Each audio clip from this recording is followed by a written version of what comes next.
FATF यानी financial action task force 37 रुकन मुल्कों पर मबनी एक इदारा है जिसे 1989 में मनी लॉन्ड्रिंग और दहशतगर्दी से मुंसलिक माली मुआवनत की रोकथाम और बैनुल अक़वामी मालियाती निज़ाम को इस सिलसिले में दरपेश खतरात से बचाने के लिए कायम किया गया था। ग्रे लिस्ट में उन ममालिक का नाम शामिल किया जाता है जहां से मनी लॉन्ड्रिंग और दहशतगर्दी के लिए माली वसाइल की तरसील हो रही हो। FATF ने पहली दफा फरवरी 2008 में पाकिस्तान में मनी लॉन्ड्रिंग और दहशतगर्दी की माली मुआवनत रोकने के लिए मौसर निज़ाम न होने पर तशवीश जाहिर की थी।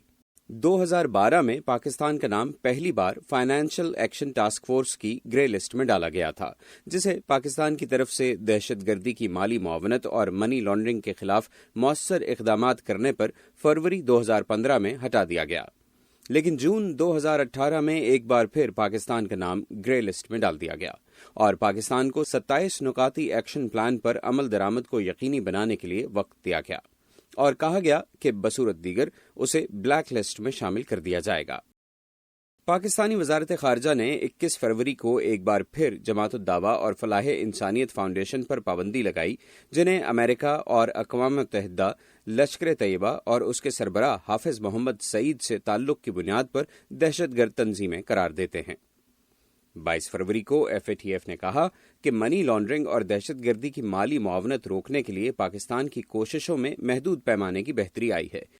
लेकिन वो दाइश, अल-कायदा और दीगर तंजीमों की तरफ से लाहक खतरात को समझने में नाकाम रहा है।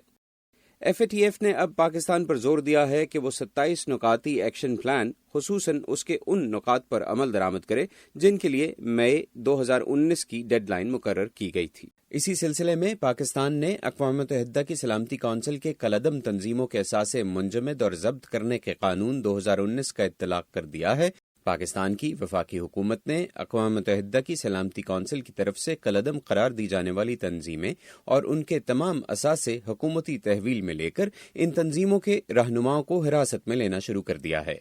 अगर पाकिस्तान का नाम FATF की ब्लैक लिस्ट में शामिल हो जाता है तो इसके नतीजे में मुल्क की मईशत, तिजारत और बैंकों का निज़ाम मुतासर हो सकता है।